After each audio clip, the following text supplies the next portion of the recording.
की तरह महकते, सितारों की तरह चमकते ये बच्चे कराची ईदी होम की रौनक हैं, जो नए कपड़े पहनकर खिलौनों से खेलते हुए ईद तो मना रहे हैं, लेकिन इनकी खुशियों पर बिल्किस ईदी के इंतकाल की वजह से अफसुर्दगी के बादल छाए हुए हैं। बिल्किस ईदी को मम्मी के नाम से याद करते इन यतीम बच्चों को खुशियों भरा त्यौहार मरहुमा की कमी का शिद्दत से एहसास दिला रहा है।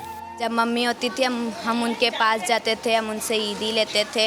हम मम्मी को बोलते थे हमें यहाँ जाना है, यहाँ जाना है। मम्मी हमें बेचती थी, हमें जो चीज़ चाहिए होती थी मम्मी हमें देती थी, हमें किसी चीज़ की कमी नहीं छोड़ी थी। लेकिन अब जो छोटी अम्मी है हमारी बनी है, भाभी छोटी अम्मी बनी है, ये भी हमारा बहुत ख्याल रखती है। हमें किसी चीज़ की अभी कमी नहीं छोड़ी, लेकिन एक कमी है जो मम्मी नहीं है हमारे पास। मम्मी ऊपर आती थी, हमसे इर्द में लाती थी, बैठती थी, हमसे बातें करती थी, थोड़ा खेलती थी, खिलाती थी अपने हाथों से। और छोटी मम्मी के साथ बना रहे, छोटी मम्मी हमसे मिलने आई है, हम लोग ने इतना अच्छा किया है। हम लोग भाभी के लिए इतना अच्छा करते हैं, आती है हम लोग से मिलती है, हमें अच्छा लगता है।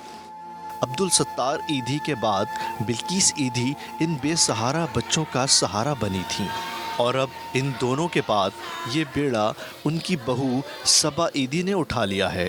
मेरी शादी को 25 साल हुए, तो हम 25 सालों से मम्मी के साथ ही हम ईद मनाते आ रहे थे। तो ज़ाहिर है ये ईद इनकी पहली है, इनके बगैर हम गुजार रहे हैं तो हमें कुछ अच्छा नहीं लग रहा। माँ का कोई नेमल बदल तो है नहीं, वो तो हमेशा इनकी कमी तो महसूस होगी, मगर मैं कोशिश करूँगी कि ना बच्चों को कमी महसूस ना हो माँ की, मम्मी की। और ये कि ना जितना हो सकेगा मैं कोशिश पूरी करूँगी कि ना जो मम्मी जिम्मेदारी अपनी निभा रही थी वो मैं अच्छे से निभा सकूँ।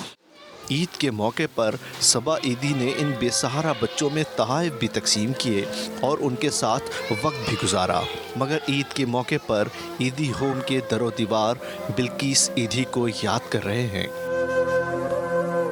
फैसल ईदी और उनके ख़ानदान ने इन यतीम और बेसहारा बच्चों की देखभाल का बेड़ा तो उठाया है, मगर ये बच्चे आज ईद के रोज़ भी बिल्किस ईदी को याद कर रहे हैं। कैमरामैन ज़िशान अली के साथ इरफानुल हक, समा, कराची।